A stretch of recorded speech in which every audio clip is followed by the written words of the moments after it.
is Gary, and I hope you are all having a lovely day or evening wherever you are. In today's story, OP found out his girlfriend cheated on him after she called him around 5 in the morning, telling him that she got arrested for a DUI.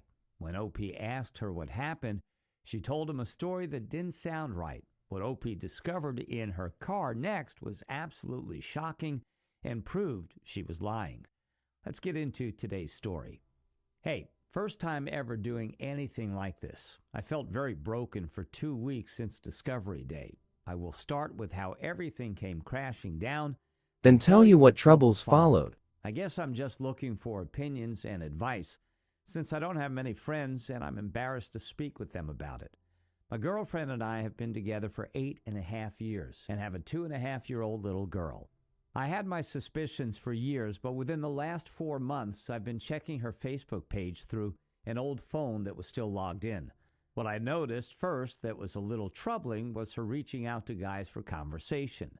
90% of them were after midnight. Nothing too terrible, but just a, hey, how you doing? I miss your face. Long time no talk, etc. Also, there were a few times where she gave them her phone number to not really mess with Facebook.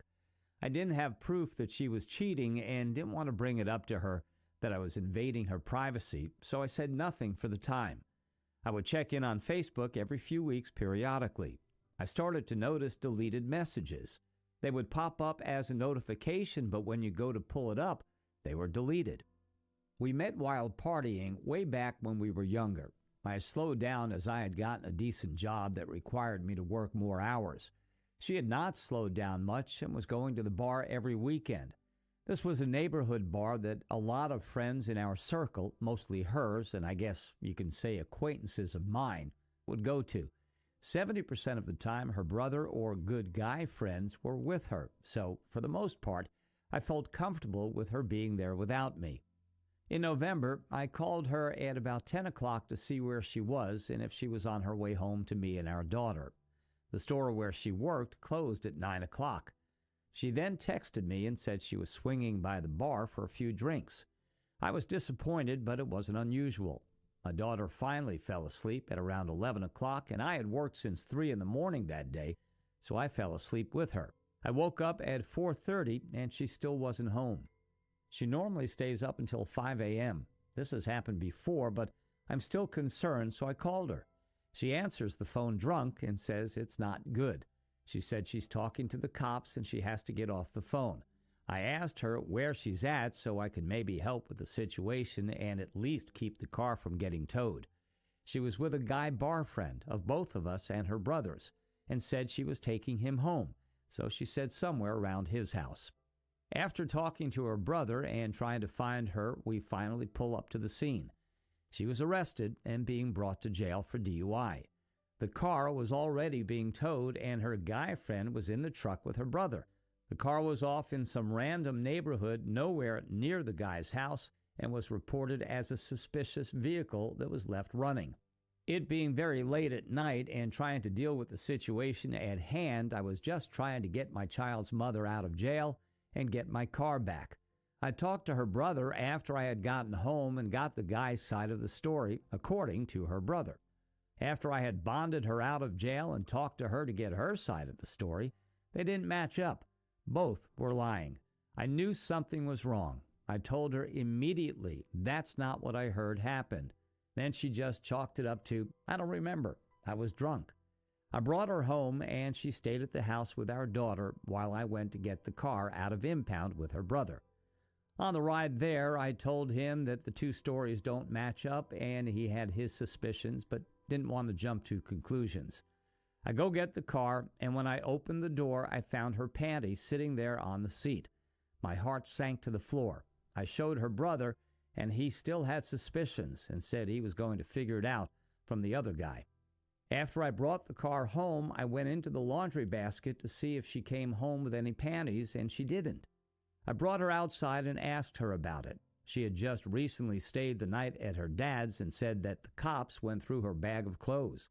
I didn't believe her, but had no proof. She acted disgusted that I even asked and said that she never cheated on me, right to my face, looking me in the eyes. I apologized and said it didn't look good So that's why I asked. A few months later, it's January and a day before my birthday. I had my best friend and his brother come by for a few drinks. I had a little too much and passed out. But I noticed my best friend's brother eyeing up my girlfriend. I wake up feeling a little suspicious, but I took my girlfriend to work because she can't drive right now. I look into her old phone and the Facebook page after I drop her off. My best friend's brother was trying to hit on her through Facebook after I fell asleep for the whole night. She didn't really flirt back, but she also didn't give the response that I would have liked. Then I noticed two other guys whose messages were deleted. She sets both of them up on ghost mode where the messages would delete automatically. They were messaging up to 5:30 in the morning and were long conversations. One of the guys was the guy when she got arrested that night. The other guy was the guy that she had been deleting the messages from for a few months, even before the DUI. I told her I saw the messages between all three guys over texts. She confessed about my friend's brother, but acted confused and didn't know what I was talking about with the other two. I just texted her back and said, okay, and then she folds, saying, I don't know what you read, but I'm sorry and I love you and don't want to break up our family. I asked her to confess because I still had no solid proof and the messages were deleted. I didn't let her know that, though. See messages, the DUI? And I messaged back everything. She says, you would have to ask. I don't know what you mean. I told her, how can I believe you if you can't even confess what you did? I already know. I have the messages. She said it was mostly just words and it was just dumb shit. I said what words and to who and what happened with the DUI. I told her I will see her when I pick her up from work. We get home and go back to talking about it. I kept telling her I saw the messages and need her to confess. She admitted to sleeping with him that night of the DUI.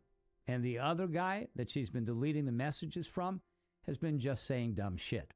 I asked her, what did she say? And she replied it was about him flirting with her while they were at the pool table. I forgot to mention this was another regular at the bar. We've both been trying to deal with this for 2 weeks, and it's still hard. She keeps saying she wants to move forward and not look in the past, but it's hard to get out of my mind.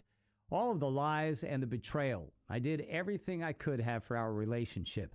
I feel like I can't trust anybody, but I do love her. I told her we will try to make it work, but it eats at me every day. I honestly think the only thing holding us together is our daughter. I came from a broken family and don't want her to live like that. I don't know if I feel weak for staying or strong for trying to make it work. She says it's easy for you just to walk away, and I think that is true. So I wanted to take the harder path to give it everything I can. This is not the first time she's lied to me. She has lied about phone numbers being guys' numbers, saying it was her cousin's.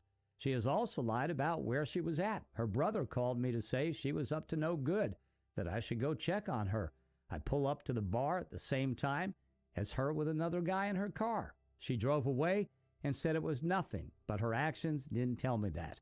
Those two incidents were before our daughter, and I thought that would have brought a new chapter to our world. I guess not, but I still feel like it wouldn't have happened to me. I'm lost. Please help. Oh, by the way, we have a lot going on in our lives right now, including a family death. But my curiosity is running.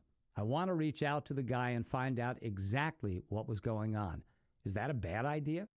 Wow, OP, I can only imagine the wave of emotions you are feeling right now. I highly suggest that you DNA test your daughter immediately and speak to a lawyer ASAP. You also need to make her leave to give you space to process and heal from this unforgivable betrayal. You need to protect your daughter from someone who is having substance abuse problems. Your girlfriend sounds like someone who is erratic and is incapable of making good decisions. That is definitely not someone you want your daughter to be around. I hope you are able to fight for full custody of your daughter once you go to court. Let's take a look now at what the comments had to say about the situation. Switchboard Friend said, you may have been in a relationship for 8.5 years, but she never was. She has been single all this time and used your home as a base of operations. Whatever you're doing, stop. You need at least a month of no contact with her to sort out your feelings. Have her stay with her brother. Any decision you make now whilst you are off kilter may not look quite so good in the future. You need to make the best decision you can for yourself and your daughter. When you have had some processing time, then contact a lawyer. Get STI checked and DNA your daughter. You need to be serious and show her that you are serious. If you intend to reconcile, and heck knows why you would, then she cannot get away with any one of her many infidelities without consequence. What you already know is awful, but it's only the tip of the iceberg. Every man that you mentioned that has tried has succeeded in getting with her. There will be more. The night of the DUI, that is what she has been doing for the past 8.5 years every time she goes out, and it was a blind chance that she got caught. After acting this way for so long, she may not be capable of acting any other way. It has been going on for so long that she might not even understand that you didn't know. Her response to everything was telling. She has misbehaved so often and so many times that she genuinely didn't know which infidelity you were talking about. Was it from this week, last week, or some years ago? Please stay strong for your daughter and look after yourself both physically and mentally. It's going to be very bad, but with support from those around you that care, you'll pull through. Thanks for taking your time to listen to today's story. Don't forget to like and subscribe if you haven't already done so, and comment below on what your thoughts are on today's story. Take care, everyone.